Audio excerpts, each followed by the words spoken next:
Hello students, প্রতিদিনের মতো আজকেও আমরা একটি গ্রুপ ডিসকাশন নিয়ে চলে এসেছি। আজকের গ্রুপ ডিসকাশনের বিষয় রেখেছি প্র্যাকটিস সেট। অর্থাৎ তোমরা কিন্তু এরকম ক্লাস কিন্তু আমাদের চ্যানেলে আগেও পেয়েছো, যে বিভিন্ন পরীক্ষায় এসেছে বা আসতে পারে সেই সমস্ত প্রশ্ন নিয়ে আমি একটা সেট তৈরি করি, সেগুলো আমাদের মধ্য দিয়ে গ্রুপ ডিসকাশনে আলোচনা করি, বা এখান থেকে আর কি কি পরবর্তী ক্ষেত্রে প্রশ্ন আসতে পারে সেই সমস্ত সম্পর্কে আমরা একটা বেসিক আইডিয়া পেয়ে যাই। আর গত ক্লাসে আমি জাতীয় কংগ্রেসের একবারে পুঙ্খানুপুঙ্খ আলোচনা করেছি। যদি তোমাদের কারো জাতীয় কংগ্রেস থেকে কোনো কিছু বোঝার অসুবিধা থেকে থাকে, আমি আশা রাখছি যদি তোমরা আমার ওই ভিডিওটা একবার দেখে নাও তাহলে কিন্তু জাতীয় কংগ্রেস থেকে সমস্ত ডাউট ক্লিয়ার হয়ে যাবে। আচ্ছা, শুরু করছি আজকের প্র্যাকটিস সেটের প্রথম প্রশ্ন। বলছে মালদ্বীপ ও মিনিকয়ের মধ্যে অবস্থিত কত ডিগ্রি চ্যানেল রয়েছে? অর্থাৎ মালদ্বীপ এবং মিনিকয় যে দ্বীপ দুটি রয়েছে কত ডিগ্রি চ্যানেল দ্বারা পরস্পরে পৃথক হয়েছে? অপশন বলছে 8 ডিগ্রি চ্যানেল, নাকি 9 ডিগ্রি চ্যানেল, নাকি 10 ডিগ্রি চ্যানেল, নাকি ডানকান প্যাসেজ। তাহলে বল মালদ্বীপ আর মিনিকয়ের মধ্যে কত ডিগ্রি চ্যানেল রয়েছে? 8 ডিগ্রি। আমাদের ক্লাসে শুধুমাত্র আনসারটাই নয়, আমাদের সমস্তগুলো আলোচনা করব। তাহলে 8 ডিগ্রি হলো কি মালদ্বীপ আর মিনিকয়। আচ্ছা, মালদ্বীপ, মিনিকয় আর লাক্ষাদ্বীপ এই তিনটে দ্বীপ থেকে কিন্তু বিরাট প্রশ্ন আসে আর আমাদের ম্যাক্সিমাম সবাই গুলিয়ে যায়। আমরা মাথায় রাখবো কি সব থেকে নিচে আছে মালদ্বীপ, তারপর আছে মিনিকয়, তারপর আছে লাক্ষাদ্বীপ। ঠিক আছে, সবার নিচে কি আছে? মালদ্বীপ, তার উপরে আছে মিনিকয়, তার উপরে আছে লাক্ষাদ্বীপ। তাহলে মালদ্বীপ আর মিনিকয়ের মধ্যে যে চ্যানেলটা রয়েছে বা যে সীমানাটা রয়েছে পার্থক্য করছে দুজনের মধ্যে, সেটা হবে 8 ডিগ্রি চ্যানেল। তাহলে মিনিকয় আর লাক্ষাদ্বীপের মধ্যে তার পরের চ্যানেলটাই থাকবে 9 ডিগ্রি চ্যানেল। তাহলে 8 ডিগ্রি চ্যানেলের মধ্য দিয়ে কি না আমার হচ্ছে মালদ্বীপ আর মিনিকয়কে কিন্তু ডিভাইড করছে, আর 9 ডিগ্রি চ্যানেল কি না লাক্ষাদ্বীপ আর মিনিকয়ের মধ্যে ডিভাইড করছে। তাহলে অপশন ছিল 8 ডিগ্রি চ্যানেল, এটা আনসার হয়ে যাবে। 9 ডিগ্রি চ্যানেলটা আমরা জেনে গেলাম। আচ্ছা, এবার 10 ডিগ্রি চ্যানেল। 10 ডিগ্রি চ্যানেল কি বল? আন্দামান আর নিকোবর এই দুটো দ্বীপপুঞ্জকে 10 ডিগ্রি চ্যানেল দ্বারা পরস্পর পৃথক করেছে। আচ্ছা, ডানকান প্যাসেজ, এটা ডব্লিউপি এর পিওয়াইকিউ প্রশ্ন এসেছিল কোনো এক বছর। ডানকান প্যাসেজ মানে কাকে পৃথক করেছে? আন্দামান দ্বীপপুঞ্জটা উত্তর দিকে একটা বড় অংশ বিস্তার রয়েছে আর নিচটা ছোট একটু অংশ বিস্তার রয়েছে। ওই যে বড় রয়েছে সেটাকে বলা হয় গ্রেট আন্দামান, তারপরে আন্দামান একটু ছোট অংশ রয়েছে সেটাকে লিটল আন্দামান বলা হয়। ওই গ্রেট আন্দামান আর লিটল আন্দামানের মাঝে রয়েছে কি ডানকান প্যাসেজ। এবং গ্রেট আন্দামানকে আবার তো তিনটে ভাগে ভাগ করা যায়, north Andaman, middle Andaman, south Andaman. আমাদের যে আন্দামানের ক্যাপিটাল কি পোর্ট ব্লেয়ার, ওই পোর্ট ব্লেয়ার কি ওই সাউথ আন্দামানে রয়েছে। ঠিক আছে, আমরা যখন ভারতের ভূপ্রাকৃতিক বিভাগ পড়বো তখন কিন্তু খুব ভালো করে কিন্তু ওই ভারতের যে দ্বীপপুঞ্জগুলো রয়েছে, উপকূল ব্যাপারগুলো রয়েছে সব ভালোভাবে জানবো। তাহলে এখান থেকে শুধুমাত্র জেনে রাখছি ডানকান প্যাসেজ রয়েছে কি গ্রেট আন্দামান লিটল আন্দামানের মাঝে, 10 ডিগ্রি চ্যানেল রয়েছে আন্দামান আর নিকোবরের মাঝে, 9 ডিগ্রি চ্যানেল রয়েছে কি লাক্ষাদ্বীপ আর মিনিকয়ের মাঝে, আর মিনিকয় আর মালদ্বীপের মাঝে রয়েছে 8 ডিগ্রি চ্যানেল। ক্লিয়ার হয়েছে সকলের? দুটো ময়ের ক্ষেত্রে 8 ডিগ্রি। হ্যাঁ, হলো। আচ্ছা, নেক্সট প্রশ্ন, এশিয়ার রোম বা ভারতের রোম কোন শহরকে বলা হয়? এশিয়ার রোম বা ভারতের রোম কোন শহরকে বলা হয়? অপশন বলছে কলকাতা, নাকি দিল্লি, নাকি মুম্বাই, নাকি চেন্নাই। অর্থাৎ এই প্রশ্নটা কি ভারতের বিভিন্ন শহরের উপনাম থেকে রাখা হয়েছে। এশিয়ার রোম কাকে বলা হয়? দিল্লি। দিল্লিকে বলা হয়, তাই তো? আচ্ছা, আর কলকাতাকে কি নামে জানি আমরা?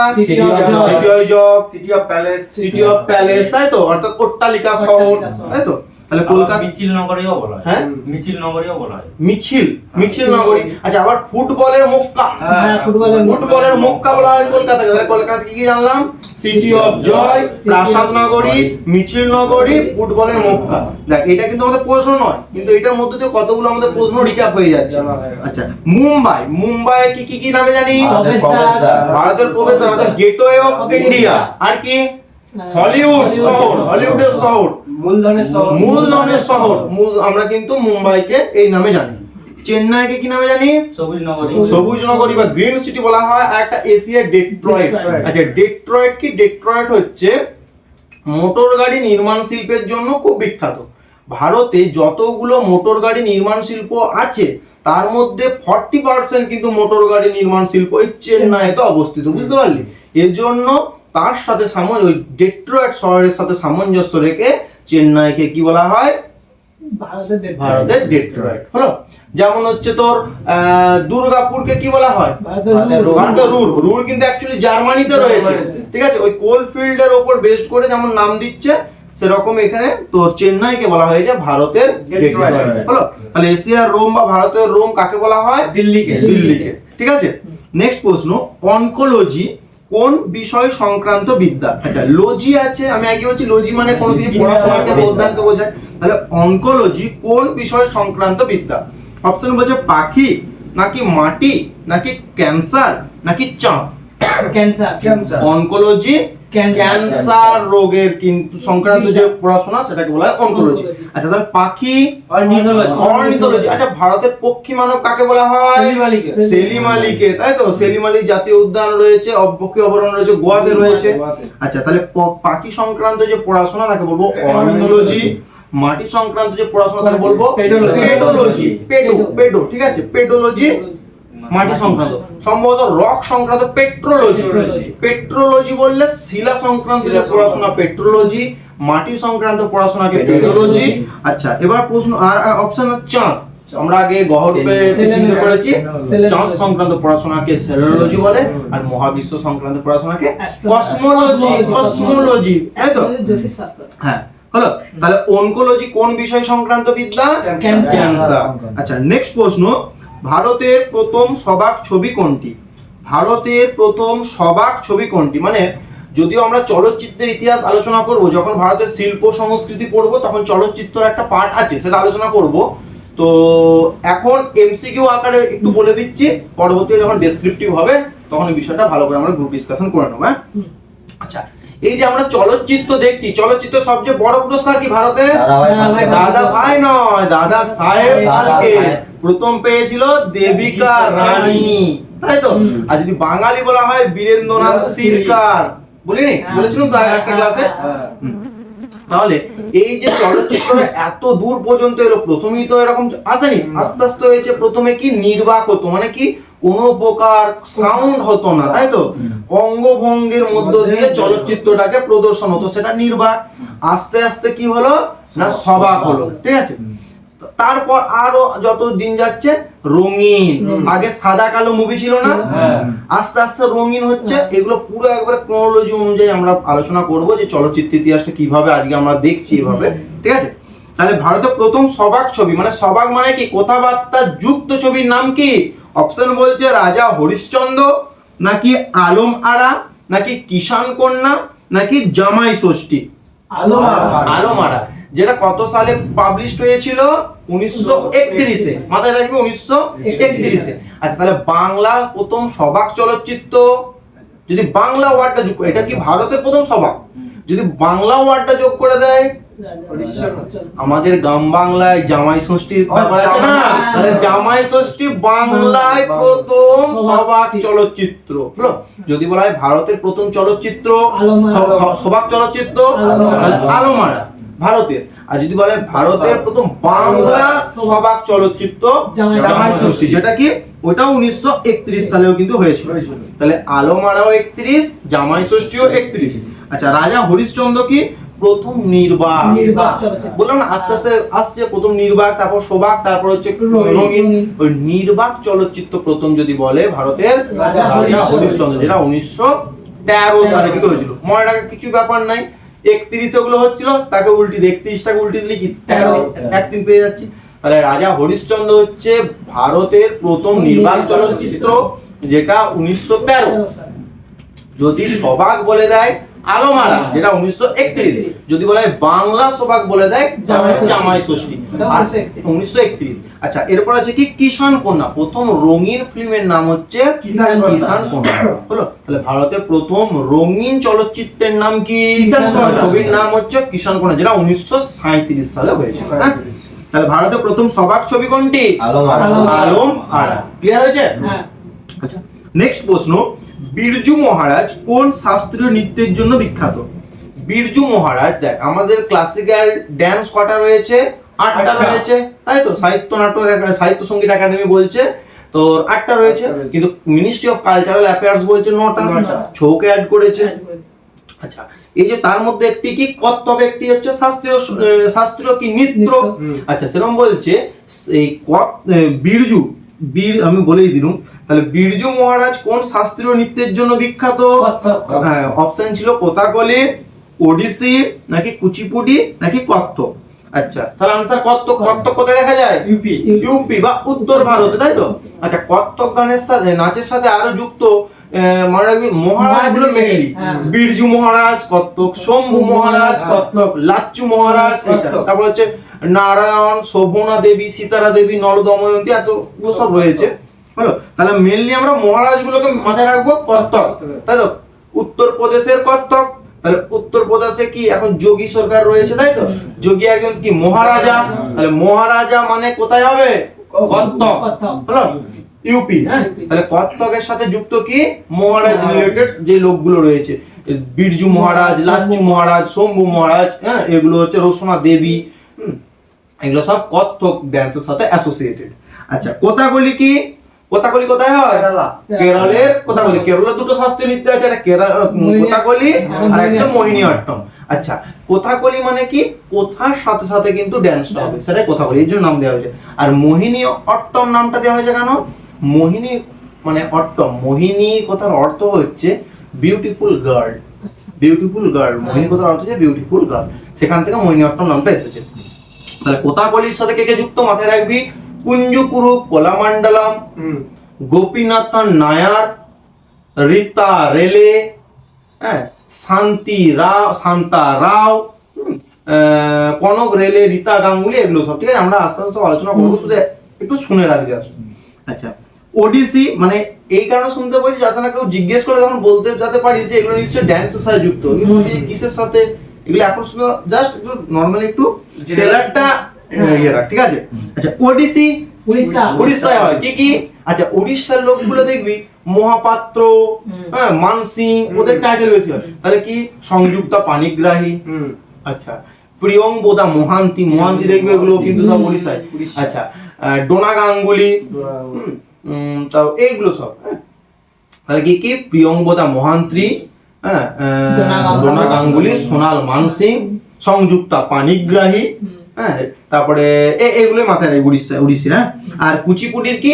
যামিনী কৃষ্ণমূর্তি আর চিন্তা কৃষ্ণমূর্তি আর রাজা ও রাধা রেড্ডি, এরকম কিছু একটা। তাহলে যামিনী কৃষ্ণমূর্তি আর চিন্তা কৃষ্ণমূর্তি কার সাথে যুক্ত? কুচিপুডি। তাহলে একবার একটা গ্ল্যান্স আমরা দেখে নিই। তাহলে বিরজু মহারাজ, লাচ্চু মহারাজ, শম্ভু মহারাজ বলে কত্থক। কথাকলি কে কে আছে? কুঞ্জগুরু কোলামণ্ডলম নায়ার, গোপীনাথন নায়ার, রীতা রেলে, হ্যাঁ, তারপর হচ্ছে শান্তা রাও, কনক রেলে, রীতা গাঙ্গুলি, কনক রেলে, রীতা গাঙ্গুলি। আর ওড়িশি কি কি আছে? কেলুচরণ মহাপাত্র, মারাত্মক ইম্পর্টেন্ট, কেলুচরণ মহাপাত্র, ডোনা গাঙ্গুলি, সোনাল মানসিং, প্রিয়ংবদা মহান্তি, সংযুক্তা পানিগ্রাহী, এগুলো। ঠিক আছে, মাধবী মুদগল, ইন্দ্রাণী রহমান, মিনতি দাস, এগুলো সব কিন্তু ওড়িশির সাথে যুক্ত। আর কুচিপুডির দুজন মাথায় রাখবি, যামিনী কৃষ্ণমূর্তি আর চিন্তা কৃষ্ণমূর্তি। হলো। আচ্ছা, নেক্সট প্রশ্ন, ভারতের নেপোলিয়ান কোন রাজার উপাধি ছিল? ভারতের নেপোলিয়ান সবাই তো জানি, কাকে বলা হতো? সমুদ্র। আচ্ছা, কে উপাধিটা দিয়েছিল? ঐতিহাসিক ভিনসেন্ট স্মিথ। ঐতিহাসিক ভিনসেন্ট স্মিথ সমুদ্রগুপ্তকে বলেন ভারতের নেপোলিয়ান। হলো, অপশন ছিল অশোক, শিবাজি, দ্বিতীয় চন্দ্রগুপ্ত, নাকি সমুদ্রগুপ্ত। আচ্ছা, অশোকের কি কি আমরা উপাধি আছে? প্রিয়দর্শী, দেবনাম প্রিয়দর্শী একটা আছে, শুধু প্রিয়দর্শী একটা আছে। আচ্ছা, কলিঙ্গ যুদ্ধের পর আগে চণ্ডাশোক ছিল, তারপর ধর্মাশোকে পরিণত হলো, তাই তো? তাহলে এগুলো সব অশোকের সাথে কিন্তু অ্যাসোসিয়েটেড। আচ্ছা, শিবাজি, ছত্রপতি শিবাজি, তারপর হচ্ছে গ্রো ব্রাহ্মণ প্রজাপালক। গ্রো ব্রাহ্মণ প্রজাপালক কার উপাধি ছিল? শিবাজি। আচ্ছা, দ্বিতীয় চন্দ্রগুপ্তের আমরা জানি সকারি, তাই তো? সকারি কেন না, শকদেরকে তিনি কিন্তু দমন করেছিলেন, তাই তো? তাই সকারি, শক যুক্ত অরি, অরি মানে দমন করেন যিনি। তাহলে শকদেরকে দমন করেছিলেন দ্বিতীয় চন্দ্রগুপ্ত, এই জন্য দ্বিতীয় চন্দ্রগুপ্তের উপাধি ছিল সকারি। আর স্কন্দগুপ্ত কি করেছিল? হুনদের, তাই তো? তাই বলা হয়ে থাকে স্কন্দগুপ্তকে ভারতের রক্ষাকারী। তাহলে শকদেরকে ইয়ে করেছিল, অ্যাটাক করেছিল শকদেরকে দ্বিতীয় চন্দ্রগুপ্ত, আর হুনদেরকে স্কন্দগুপ্ত। হলো। আচ্ছা, তাহলে ভারতের নেপোলিয়ান কোন রাজার উপাধি ছিল? সমুদ্রগুপ্ত। নেক্সট প্রশ্ন, নর্মদা নদীর তীরে কে হর্ষবর্ধনকে পরাজিত করেন?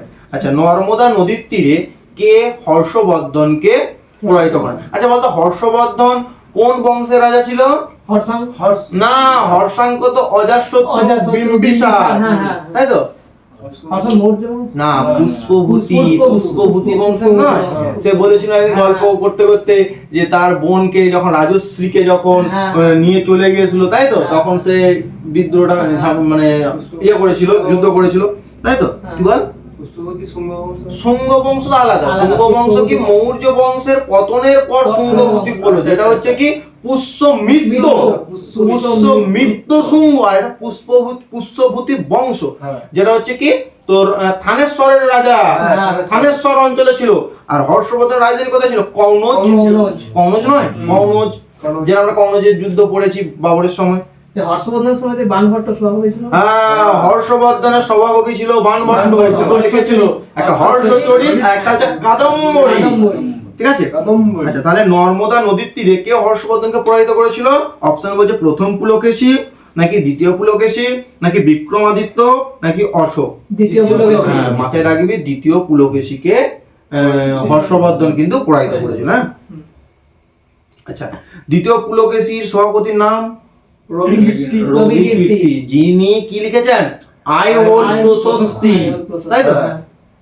আচ্ছা, নেক্সট প্রশ্ন, তাহলে নর্মদা নদীর তীরে কে হর্ষবর্ধনকে পরাজিত করেন? দ্বিতীয় পুলকেশী। আচ্ছা, নেক্সট প্রশ্ন, আলমাট্টি বাঁধ কোন নদীর তীরে অবস্থিত? এই ড্যাম রিলেটেড প্রশ্ন কিন্তু বিরাট পরীক্ষাতে একটা ফেভারিট ওদের টপিক। হ্যাঁ, তাহলে আলমাট্টি বাঁধ কোন নদীর তীরে অবস্থিত? অপশন বলছে কৃষ্ণা, নাকি কাবেরী, নাকি ব্রহ্মপুত্র, নাকি গোদাবরী? কৃষ্ণা, কাবেরী, নাকি ব্রহ্মপুত্র, নাকি গোদাবরী? বলতে পারবি? আলমাট্টি কৃষ্ণা নদীর তীরে অবস্থিত। যেমন ওই নাগার্জুন সাগর আছে না, নাগার্জুন সাগর যে বাঁধটা রয়েছে সেটাও অন্ধ্রপ্রদেশের কৃষ্ণা নদীর ওপর রয়েছে, আর এই আলমাট্টি বাঁধটাও কিন্তু কৃষ্ণা নদীর ওপরই রয়েছে। হলো।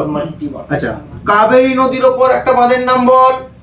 মেত্তুর প্রজেক্ট, মেত্তুর হাইড্রো ইলেকট্রিক প্রজেক্ট, তাই তো? সেটা কোথায়?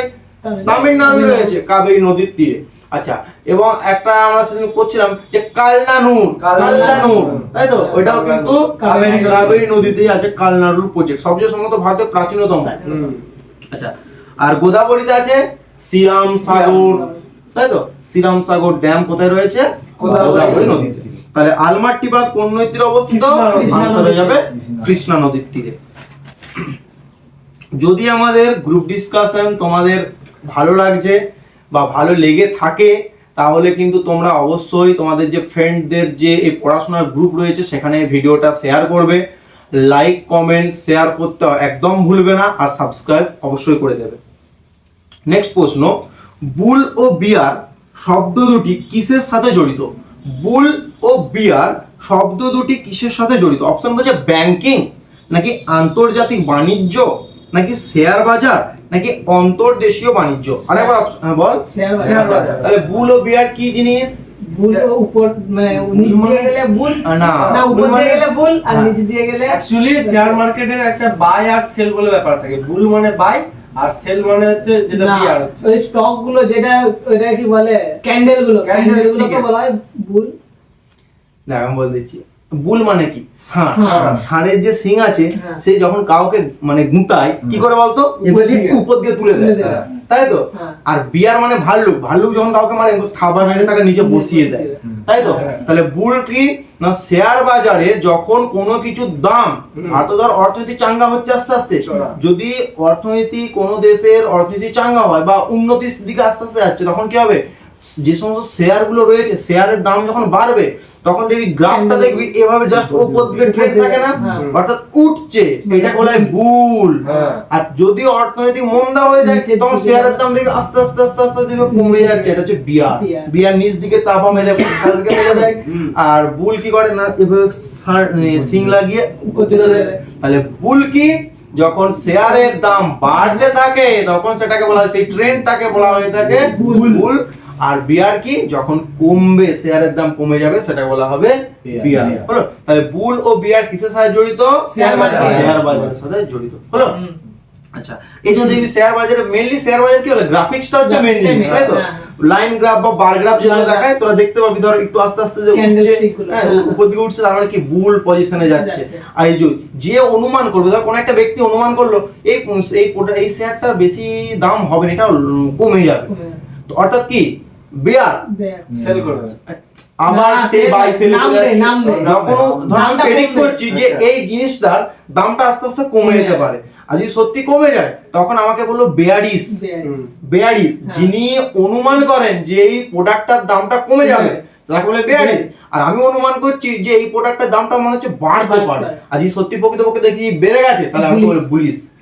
তাহলে বুল যে অনুমান করবে সেটা বুলিশ, আর বেয়ার যে অনুমান করবে সেটা হচ্ছে বেয়ারিশ। bearish। হলো, আর বুল আর বেয়ার কিসের সাথে যুক্ত? শেয়ার মার্কেটের সাথে যুক্ত। হলো, আচ্ছা নেক্সট প্রশ্ন, কোন তাপমাত্রায় ফারেনহাইট ও সেলসিয়াসের উভয় স্কেলই সমান? আমরা জানি যে সেলসিয়াস আর ফারেনহাইট স্কেলের মান কিন্তু এক নয়, না। তাই তো? তাহলে একটা নির্দিষ্ট তাপমাত্রা যদি দেওয়া হয় সেটাই কিন্তু তোর সেলসিয়াস স্কেলেরও মান যা হবে ফারেনহাইট স্কেলের মানও সমান হবে, ঠিক আছে? সেই এক্সাক্ট তাপমাত্রা কত? অপশন বলছে 40 ডিগ্রি সেন্টিগ্রেড, 40 ডিগ্রি সেন্টিগ্রেড কেন বলছি, কোন তো একক নেই, Fahrenheit। কোনো একক কোনো হবে না, একক নেই। কোন পার্টিকুলার টেম্পারেচারটা এটা আসবে। আচ্ছা, আচ্ছা। তাহলে 40 ডিগ্রি নাকি -40 ডিগ্রি নাকি -34 ডিগ্রি নাকি -140 ডিগ্রি? বলছে 40 ডিগ্রিতে নাকি -40 ডিগ্রিতে নাকি -34 ডিগ্রিতে নাকি -140 ডিগ্রিতে? বল। -40। -40 ডিগ্রিতে। আচ্ছা, আমরা জানি সেলসিয়াস থেকে ফারেনহাইটে কনভার্ট করতে জানি একটা রুলস কি রয়েছে, C/5 সমান F-32/9। হ্যাঁ। C/5 সমান F-32/9।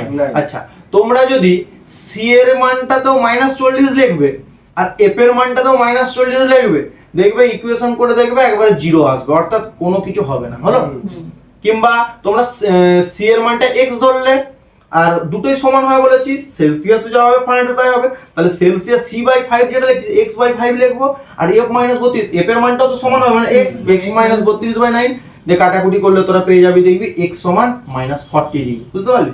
তাহলে কত ডিগ্রি তাপমাত্রায়, কত ডিগ্রি সেলসিয়াস বা ফারেনহাইট নয়, কত ডিগ্রি তাপমাত্রায় সেলসিয়াস এবং ফারেনহাইটের মান সমান হবে? হলো, -40 ডিগ্রি। হলো, নেক্সট প্রশ্ন, শব্দের বেগ কিসের উপর নির্ভর করে না? এই যে শব্দে আমি কথাটা বলছি, এই শব্দের বেগটা কিসের উপর নির্ভর করে না? অপশন হচ্ছে তাপমাত্রা নাকি মাধ্যম নাকি চাপ নাকি আর্দ্রতা। শব্দের বেগ বা শব্দের যে স্পিডটা সেটা কিসের উপর নির্ভর করে না? তাপমাত্রা, মাধ্যম, চাপ নাকি আর্দ্রতা? বুঝতে পারবি? চাপ। কারণ হচ্ছে দেখ, তাপমাত্রা কি, তাপমাত্রা যত বাড়ে শব্দের স্পিডও কিন্তু তত বেড়ে যাবে, তাই তো? তাপমাত্রা যত বাড়বে শব্দের স্পিড তত বাড়বে, অর্থাৎ বলতে পারি তাপমাত্রার সাথে শব্দের স্পিড কি সমানুপাতিক বা সরল সম্পর্ক। মাধ্যম, অবশ্যই মাধ্যমে নির্ভর করে, কঠিন মাধ্যমে শব্দে যে স্পিডে যাবে নিশ্চয় তরল বা গ্যাসীয় মাধ্যমে শব্দ সেই স্পিডে যাবে না, তাহলে মাধ্যম একটা ভ্যারি করে, তাই তো?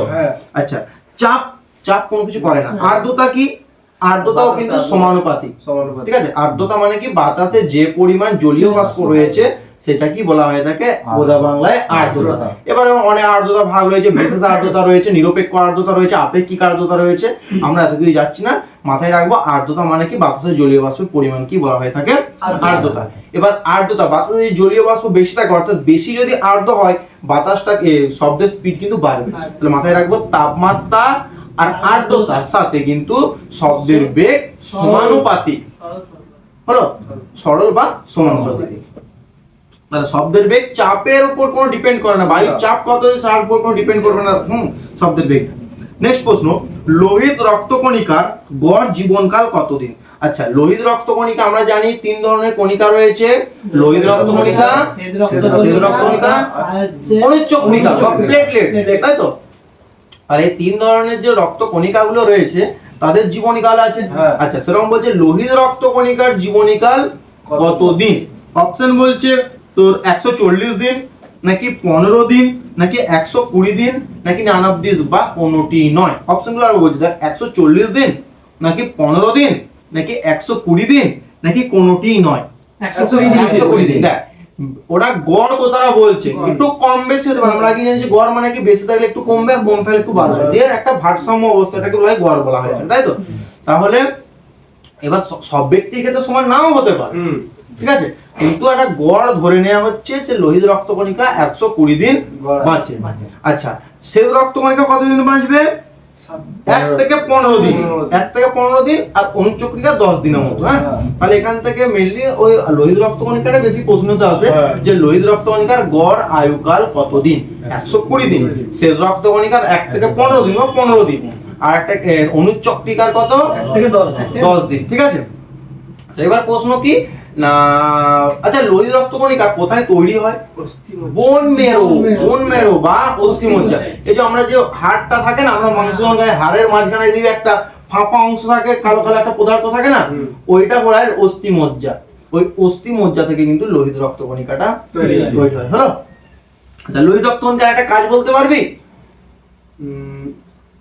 অক্সিজেন পরিবহন করে, অক্সিজেন পরিবহন করে, তাই তো? ঠিক আছে, লোহিত রক্তকণিকা তাহলে কাজ অক্সিজেন পরিবহন করা। আর লোহিত রক্তকণিকার আয়ু কতদিন? 120 দিন। হলো? আচ্ছা, নেক্সট প্রশ্ন, নিম্নের কোন ভিটামিন জলে দ্রবণীয়? আচ্ছা, ভিটামিন জলে দ্রবণীয় হয় আর স্নেহ পদার্থে দ্রবণীয় হয়। এখানে প্রশ্ন হচ্ছে জলে কোন ভিটামিনটা দ্রবণীয়। অপশন বলছে ভিটামিন এ, নাকি ভিটামিন বি, নাকি ভিটামিন ডি, নাকি ভিটামিন কে। ভিটামিন এ, নাকি ভিটামিন বি, নাকি ভিটামিন ডি, নাকি ভিটামিন কে। Vitamin B. মাথায় রাখবি শুধুমাত্র দুটি ভিটামিন হচ্ছে জলে দ্রবণীয়, বি আর সি। হলো? আর বাকিগুলো সব স্নেহ পদার্থে বা তেলে দ্রবণীয়। এডিকে, এডিইকে, এডিইকে স্নেহ পদার্থে, আর জলে বি আর সি। হলো? তাহলে জলে দ্রবণীয় ভিটামিন ভিটামিন বি আর সি। ঠিক আছে। আচ্ছা, নেক্সট প্রশ্ন, থমাস কাপ কোন খেলার সাথে যুক্ত? থমাস কাপ কোন খেলার সাথে যুক্ত? অপশন বলছে দাবা, নাকি ক্রিকেট, নাকি ব্যাডমিন্টন, নাকি হকি। ব্যাডমিন্টন। আচ্ছা, থমাস কাপটা কারা খেলে? ছেলে ব্যাডমিন্টন বা পুরুষ ব্যাডমিন্টন, না মহিলা ব্যাডমিন্টনের সাথে যুক্ত? মহিলা না পুরুষ। থমাস হচ্ছে পুরুষ ব্যাডমিন্টন, আর উবের হচ্ছে মহিলা। হলো? উবের ব্যাডমিন্টন, উবের কাপ বললে তোর মহিলা ব্যাডমিন্টন, আর থমাস হচ্ছে পুরুষ ব্যাডমিন্টন। তাহলে এখানে তো হলো। আচ্ছা, দাবার সাথে যুক্ত একটা কাপ হচ্ছে ফিডে কাপ। মাথায় রাখি, FIDE, ফিডে। দাবার সাথে কোন কাপ যুক্ত? ফিডে। এটা সবচেয়ে বড় ইম্পর্টেন্ট একটা সেটা হচ্ছে ফিডে কাপ। আচ্ছা, ক্রিকেটে তো গাদা রয়েছে, champions trophy, ICC world cup, নানা রয়েছে, তাই তো? রঞ্জি ট্রফি সবচেয়ে প্রাচীনতম ট্রফি, কিন্তু রঞ্জি ট্রফি সম্ভবত 1934 এ হয়েছিল, ঠিক আছে। আর hockey Aga Khan trophy, Azlan Shah trophy, Beighton trophy, তাই তো? এগুলো সব কিন্তু আবার রাগেশ্বরী ট্রফি, তারপর লেডি রতন টাটা ট্রফি, বুঝলি, গাদা রয়েছে। তাহলে হকির সাথে Aga Khan cup, Azlan Shah cup, Beighton cup. ব্যাডমিন্টনের সাথে দুটো কাপ জানলাম, উবের কাপ, উবের হচ্ছে কারা? মহিলারা, আর থমাস পুরুষ। আচ্ছা, দাবার ফিডে কাপ, আর ক্রিকেটের আছে সন্তোষ ট্রফি, সন্তোষ ফুটবল, সন্তোষ সুব্রত হচ্ছে ফুটবল। আচ্ছা, দেওধর ট্রফি ক্রিকেট, হ্যাঁ, নেহরু। আচ্ছা, 15 বলছে, এবং এটা আগে শেষ প্রশ্ন। এটা যেমন আমাদের এই গ্রুপ ডিসকাশনের শেষ প্রশ্নটি হোমওয়ার্ক থাকে, সেরকম এটি হোমওয়ার্কে প্রশ্নটা রেখেছি। প্রশ্নটা কিন্তু খুব সহজ প্রশ্ন। 1989 সালে ভারতের কোন স্থান বায়োস্ফিয়ার রিজার্ভের তকমা পেয়েছে? 1989 সালে ভারতের কোন স্থান বায়োস্ফিয়ার রিজার্ভের তকমা পেয়েছে? অপশন নন্দা দেবী, নাকি নীলগিরি, নাকি সুন্দরবন, নাকি কচ্ছের রণ। আরেকবার বলে দিচ্ছি, নন্দা দেবী, নাকি নীলগিরি, নাকি সুন্দরবন, নাকি কচ্ছের রণ। এই চারটে অপশনের মধ্যে 1989 সালে ভারতের কোন স্থানটি বায়োস্ফিয়ার রিজার্ভের তকমা পেয়েছে? বলে রাখি, আমরা ইতিমধ্যে বায়োস্ফিয়ার রিজার্ভ সংক্রান্ত একবার ডিটেলস আমরা আলোচনা করেছি। বায়োস্ফিয়ার রিজার্ভে এই 1989 সালে কটা পেয়েছিল? চারটে পেয়েছিল, ঠিক আছে। চারটের মধ্যে এখানে একটি মাত্র অপশন দেওয়া আছে, সেটি আনসার হবে।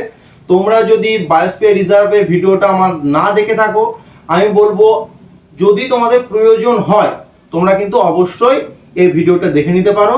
আমি ওই বায়োস্ফিয়ার রিজার্ভের ভিডিওর লিঙ্কটা এই ভিডিও ডেসক্রিপশনে দিয়ে রাখবো। তো আজকের ক্লাস এখানেই শেষ করছি, দেখা হচ্ছে নতুন কোনো ভিডিওতে।